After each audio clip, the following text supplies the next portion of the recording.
Graça e paz, amadas, amados, nós vamos ver agora Êxodo capítulo 29. E o que nós temos aqui? A consagração dos sacerdotes, a purificação e a unção deles, o procedimento de como teria que ser as ofertas, a ordenação desses sacerdotes, né? A refeição que eles deveriam tomar, os sacerdotes, e os dois holocaustos que deveriam ser oferecidos todos os dias, tá? Então, aqui logo nós vemos no capítulo 29, do versículo 1 ao 3, nós vemos aqui o Senhor lembrando que Moisés está lá no monte e o Senhor está revelando todas essas coisas a ele como deveria ser feito, né? Então, olha, já começa assim: o Senhor disse a Moisés que como ele deveria consagrar os sacerdotes. Então ele deveria escolher para isso um novilho, dois cordeiros sem defeitos, devia pegar a melhor farinha de trigo, que é a flor de farinha, sem fermento, para fazer pães e bolos assados, com azeite puro e pães finos, untados com azeite. Então o Senhor dá todos os ingredientes aqui.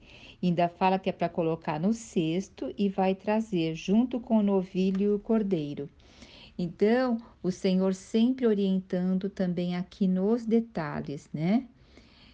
Lembra que aqui o Senhor está fazendo o Emanuel, Deus conosco, então tem todo um preparo para isso. E agora do versículo 4 ao 9, nós vamos ver o que? A purificação e a unção, né? De Arão e de seus filhos. Então, agora, na porta da tenda, o que vai ocorrer? Eles vão se vestir, né? Então, Arão e seus filhos vão se achegar à tenda do encontro, à porta da tenda, do tabernáculo, da parte coberta, né? E ali vão o quê? Tomar as roupas apropriadas, vão vestir Arão. Lembra, Arão tinha toda aquela vestimenta com a túnica, o peitoral, com o colete sacerdotal, com o cinturão, e tinha também na sua cabeça o turbante que tinha aquele sinal, aquela placa de ouro escrito Santo e Consagrado, como nós vimos bem em detalhes no capítulo anterior. Então, vai vestir Arão, toda a vestimenta dele, vai fazer o quê? Vai tomar do óleo da unção e vai derramar sobre a cabeça e vai ungir Arão. E dessa mesma forma também vai vestir os filhos de Arão, com as respectivas túnicas, eles também têm um cinto e também tem um turbante, uma mitra que coloca na cabeça, mas não tem a placa, né? E também vão ser ungidos. Assim será a consagração deles dois. Então você vê, tudo isso eles estão fazendo fora da tenda. Então estão fazendo a unção, todas essas coisas, tá? Agora nós vamos ver a partir do versículo 10, que vai falar como vai ser o procedimento dessas ofertas. Só fazendo um adendo aqui, você vê que todas essas roupas foram feitas em detalhes, cada peça da roupa tinha uma simbologia, tinha algo, mas ainda precisava da unção. Então, o Senhor sempre o que? Ele que nos unge, Ele que nos envia, Ele que realmente faz desde o início até o final, como nós falamos, né? Que Turim e Tumim é a primeira letra do alfabeto como a última, né? É o princípio e o fim. Então vamos agora ver os procedimentos das ofertas, que começa aqui no versículo 10. Lembra, era para pegar um novilho e dois cordeiros. Então vamos ver para que é o novilho e o cordeiro. Então, primeira coisa que já vem falando no versículo 11 é sobre o novilho, que vai pegar um novilho e vai primeiro o que? Arão e seus filhos vão pôr a mão sobre a cabeça desse animal. Isso significava que eles estavam se identificando com o animal. Eles seriam agora o animal, estava representando eles. E esse animal que ele tinha que ser imolado, ele tinha que ser morto à entrada da tenda. Por que sempre fala a entrada da tenda? Porque não dá para entrar na presença do Senhor se não for por um sacrifício. E o sacrifício aqui era de um animal. E hoje a gente sabe que o Senhor foi o sacrifício, eficaz e perpétuo, né? Por isso que nós podemos entrar hoje na presença do Senhor. E o que ia fazer com o sangue desse novilho? Ia pegar esse sangue e colocar nos chifres do altar. O altar, vocês lembram? Era a primeira peça que ficava quando entrava ali na parte do tabernáculo, na parte que não era coberta. Era a primeira peça que havia ali. E essa peça se queimava a oferta ali. E ela, no seu desenho, na sua formatação, as quatro pontas dela tinham um chifre. Então, vai pegar o sangue desse novilho e vai colocar nos chifres do altar. E lembrando que alguns comentaristas dizem que esses chifres representam os quatro cantos, né? Norte, sul, leste, oeste, que são os pontos cardeais. Porque Cristo, depois, quando morreu, ele morreu por todo o povo, por toda a nação, pode ser tanto lá em Israel quanto fora de Israel, em todo o mundo, desde que se aceite o Senhor. Então, alcançou todo mundo. Então, aqui era a simbologia, né? Então, vai pegar esse sangue e vai colocar nas quatro pontas do altar. A gordura, isso é no versículo 13, fala sobre a gordura, mas é uma gordura específica de tanto das gorduras das vísceras, do fígado, do rim, elas o que? Elas eram queimadas sobre o altar. Agora, a carne desse novilho, ela não era queimada ali sobre o altar. Ela era levada para fora ali da onde eles estavam. Deixa eu ver aqui falar. Queimarás a carne, o couro e fora do acampamento. Não era para ser queimado no acampamento, nem no altar era para ser queimado, que o altar era feito para queimar o animal, né? Mas não era. E por que não era? Porque essa oferta era pelo pecado. Então era para ser queimado fora ali do acampamento. Lembre-se, Jesus também, quando foi crucificado, ele foi fora dos muros de Jerusalém. Em Hebreus 13:12 diz que Jesus, para nos santificar, nos separar para Deus, ele teve que fazer isso pelo seu próprio sangue, e ele sofreu fora da porta da cidade. Olha todo como realmente tem uma simbologia aqui, porque essa oferta não ia subir como aroma suave ao Senhor. Ela o que? Era uma oferta que até agredia, porque é oferta de pecado. Então, sim, o sangue colocado ali sobre o chifre, a gordura queimada, mas todo o restante do animal queimado fora do acampamento. E nós vemos, né, que quando Jesus está ali na cruz, tem um momento que ele diz: Deus meu, por que me desamparaste? Porque naquele momento o Senhor não podia estar mais com Jesus, porque Jesus ali estava simbolizando o pecado fora da cidade, fora das portas da cidade.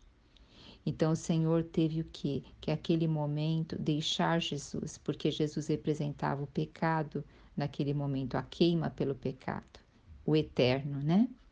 Agora nós vamos ver o segundo animal aqui, que lembra, foi um novilho e dois cordeiros. Nós falamos sobre o novilho, e o novilho representava a oferta pelo pecado. Agora nós vamos falar da segundo, que era o cordeiro.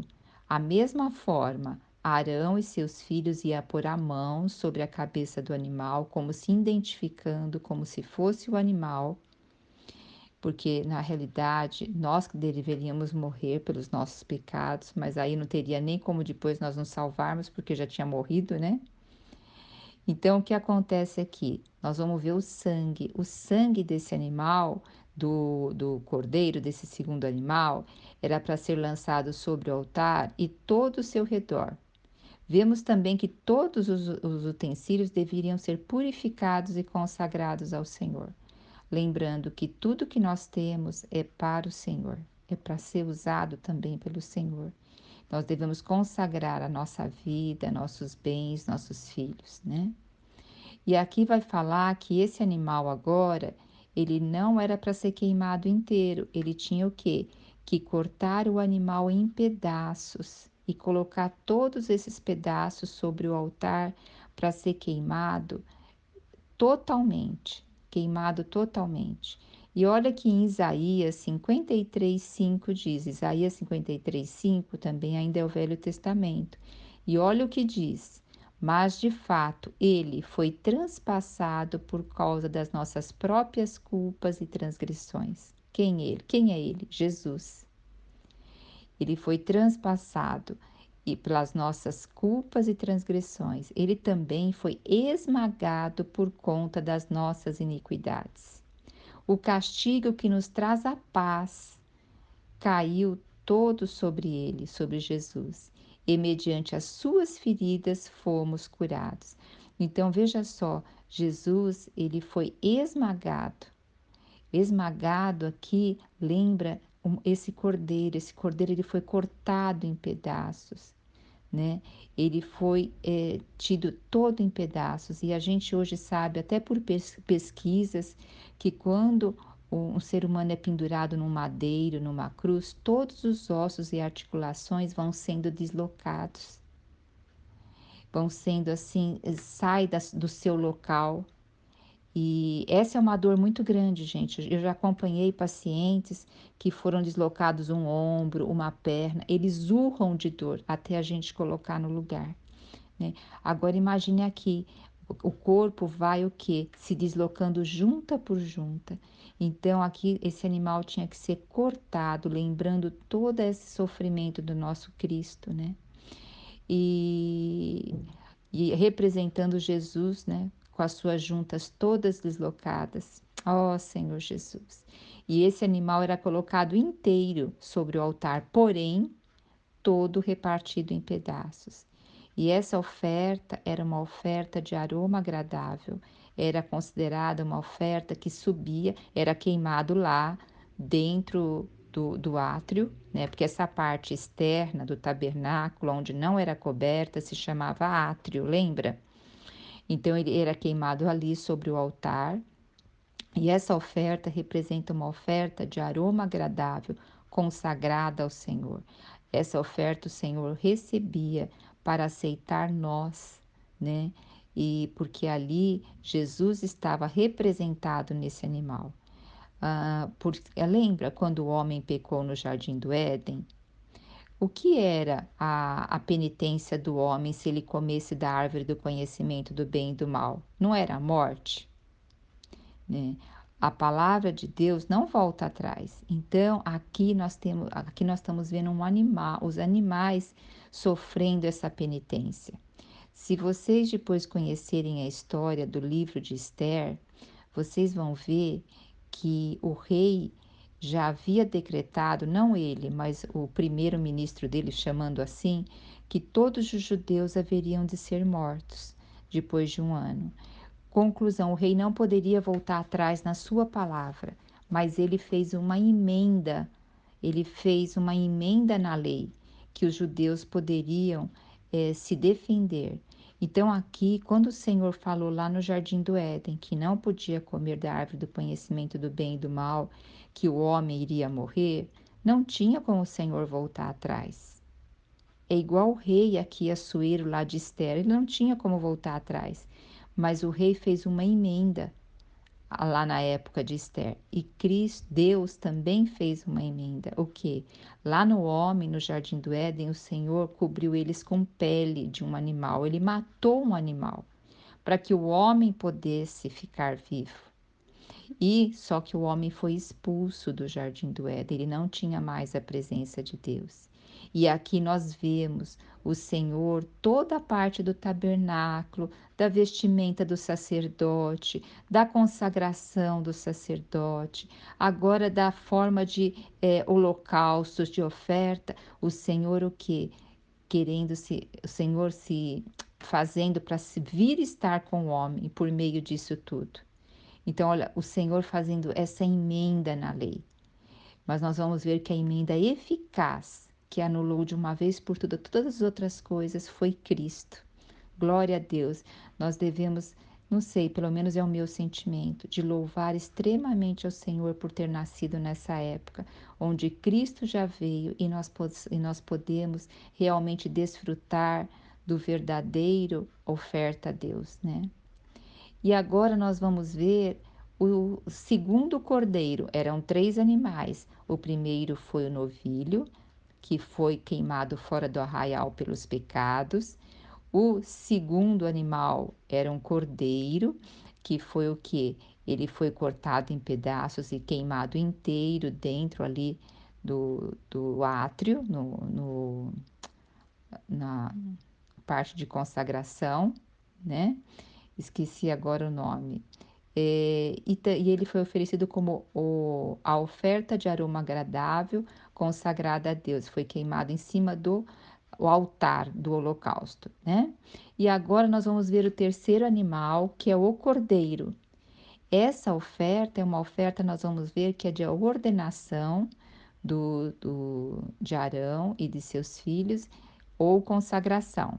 Da mesma forma, eles tinham que colocar a mão sobre o animal para se identificar com o animal e ia se retirar, e se pegue o sangue do animal, e aqui ia fazer algo, olha, interessante. Ia pegar um pouco do sangue, ia colocar na orelha, no polegar e no pé e no dedo do pé direito de Arão e seus filhos. Então, que está consagrando o que ouve, está consagrando o que pega, o que faz com a mão, está consagrando por onde anda. E isso é o que o Senhor nos leva hoje. Quando o Senhor fala que nós somos santos, significa separados. Nós temos uma orelha separada, uma mão separada, um pé separado. Então nós ouvimos, nós temos um filtro para ouvir. Lembra que nós falamos sobre Filipenses, tudo que for agradável, de boa fama, que algum louvor há, que isso que ocupe o nosso coração. Então nós temos que filtrar tudo que nós tocamos, aonde nós andamos e o que nós ouvimos, né?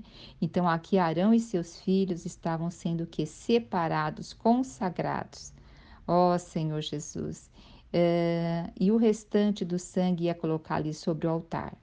Depois ia pegar um pouco desse sangue e misturar com o óleo da unção. E ia fazer aspersão, ia pegar um sopo assim e ia salpicar. Ia fazer uma aspersão, salpicar na vestimenta de Arão e seus filhos e nas vestes deles, e assim eles seriam consagrados ao Senhor. Principalmente as mulheres devem ter pensado: nossa, mas roupa tão linda, maravilhosa, limpinhas. Agora estão com azeite, né? Porque lembra que foi o óleo da unção, e é bastante óleo da unção, porque lá em Salmo fala que esse óleo desce pela barba e vem na cabeça, desce pela barba e vai até as orlas da roupa de Arão. Então não era um pouquinho de óleo da unção, não, era bastante. E agora está salpicando aqui com óleo da unção misturado com sangue. Imagine como ficou essa roupa, toda salpicada. Isso nós vemos o que? O óleo representando o Espírito Santo e o sangue representando o que? O sangue de Cristo, que nos faz aceitáveis na presença de Deus.